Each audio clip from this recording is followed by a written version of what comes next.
Yeah, I've got a lot on my mind. Hello, beautiful people. Welcome to episode 3 of The Storm Before the Storm on Life Flow Podcast with Debbie Doisi Ajum. Thank you so much for always tuning in every 2 weeks. Do endeavor to rate this podcast. Just go to the podcast page. You're going to see some icons. You're going to see following. You're going to see a bell and settings. Then the last icon are 3 dots. When you click on the dots, you're going to see options. You're going to see rate show. So when you click on rate show, you're going to be shown 5 stars, and then you can click on whatever number of stars you want to give us, preferably 5 stars. Thank you so much. Welcome to episode 3. I've got another story from the short story collection, The Storm Before the Storm, and I'm sure you're going to love it. So for this episode, the title of our story is Men Are Scum But. I've got a lot on my mind. I just talk less and smile like I'm alright. Your body contorts and your teeth chatter. This is your 5th spasm in 3 hours. You are slumped beside your toilet door because you've been puking all day. More like 1 week to be exact. Get over here so we can take care of it. I'm not ready to be a father. My parents won't let me marry you. I'm from Delta, you're from the North. His voice keeps ringing in your ears. The memories wash over you without your permission. You should get rid of the pregnancy. He won't have you keep the baby, and you know you can't take care of it on your own. You have no choice. You crawl to your bed and find your phone bundled up in the sheets.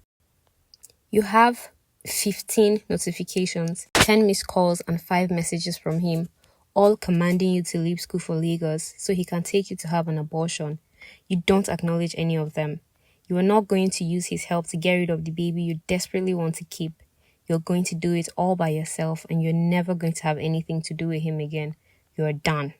But you love him. Your emotional firewalls slowly begin to crack. He's everything you want in your ideal man.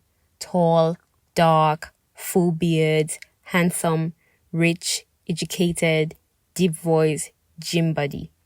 He's perfect for you, unlike that Kunle whom you've been dating since secondary school. Thank goodness he lives far away from you now.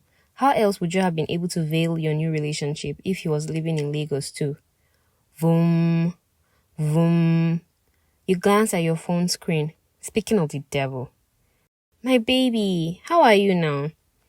You cringe at Kunle's feminine voice.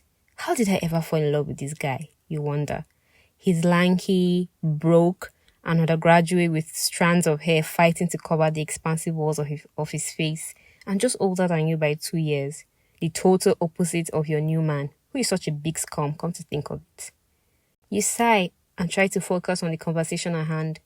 I'm not fine, Kunle. I told you I need to change my phone, but you've not done anything about it in months. It's a lie. You've changed your phone already. You just want the money. You hear Kunle sigh at his end. My baby, you know I don't have enough money for that yet, but I'm saving up. I'll send you 2K now. Please use it to get lunch. Talaka Banza. You almost cough out loud at his words. Once upon a time, these ridiculous amounts made your heart flutter with genuine gratitude, but not after all the 100Ks and expensive gifts you've been receiving lately. Still, you know it's all he can afford, and if he had more, he'd give you more. That's why you're still keeping Kunle. He's no longer your spec, and you're not certain about your feelings for him anymore, but he's really sweet and kind to you. Thank you, my love. You try to sound as sincere as possible. How's school now? For the next 30 minutes, Kunle makes you laugh more than you've done in the last few months. You find yourself wishing he was everything he wasn't. You've even forgotten the predicaments that you're in till the call drops and reality slaps you hard in the face. You've got another call to make, one that will bring an end to the growing fetus inside your belly. It's been 3 months since the abortion. You were slumped beside your bed because you've been weeping all day. More like 3 months to be exact. So now you're ignoring me? Let me guess, that bastard wasn't mine to begin with, right? I will never call you again, you slut. You know what you did. You used me and got pregnant for someone else. I should have never loved you. I hate you. I wonder what I was even doing with a child like you. It's over. I hope you and the baby die. Somehow, he always found a way to hurt you. Even after making up your mind to forget about him and move on, when he sent those words, even before you had the abortion, your world shattered. You wanted him to beg you. You wanted him to tell you he could never stop loving you. You wanted him to slam into you from behind while choking you. You wanted him to slap you and say nasty things to you. You wanted him beside you, on you, under you, inside you. No! You scream internally and shake your head. That man was only abusing you.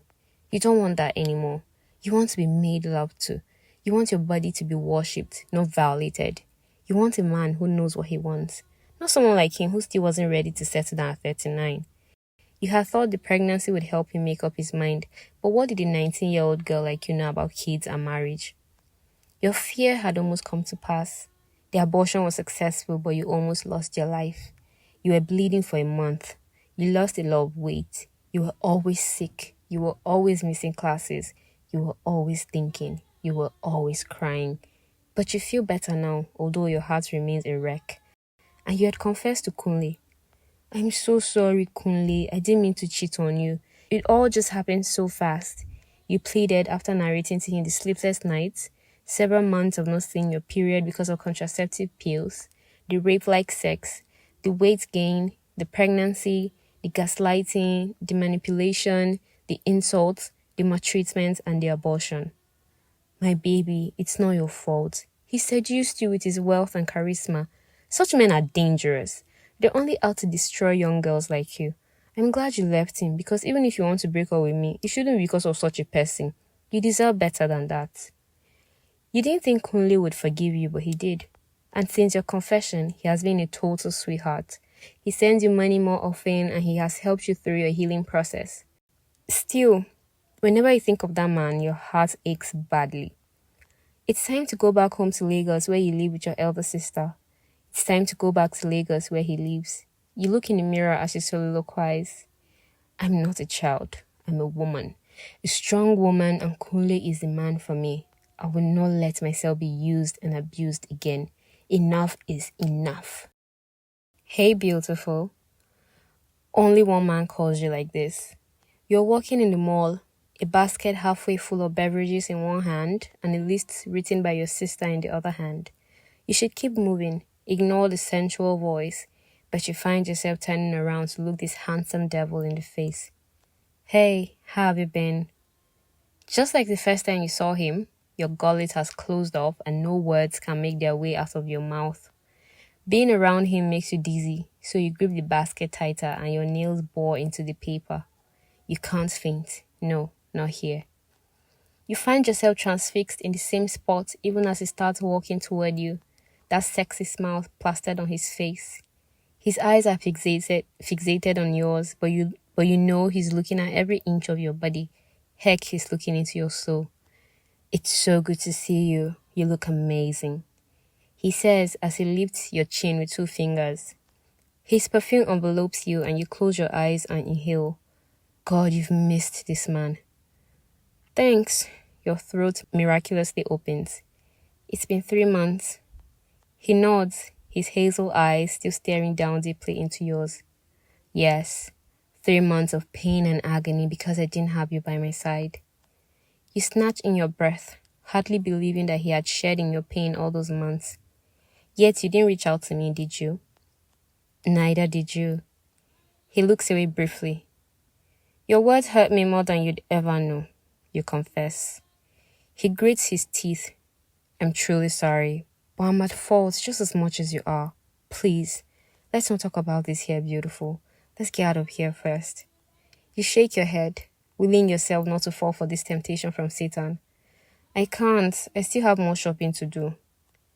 It's fine. I have to do more shopping too. We can do that together. Then I'll drive you home and we can head to my house or the Airbnb you love so much. He pauses and regards you. Or a fancy restaurant if you'll be more comfortable with an outdoor dining. What do you think? You chew on your lower lip, weighing your options. It wouldn't hurt to be treated like royalty once more. No. Men are scum, but who are you without this one?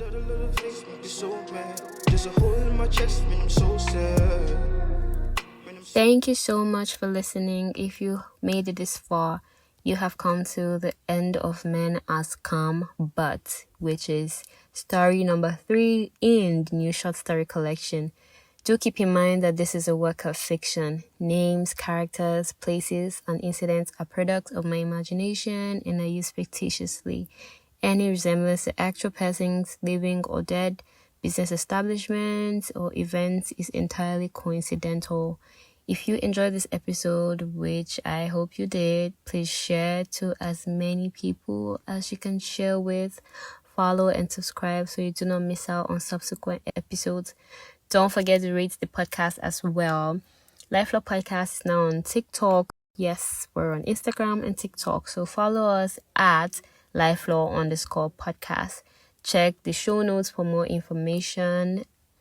We will also be going live on Instagram tomorrow, which is Tuesday the 13th, to talk about double dating, the pros and cons, and everything in between.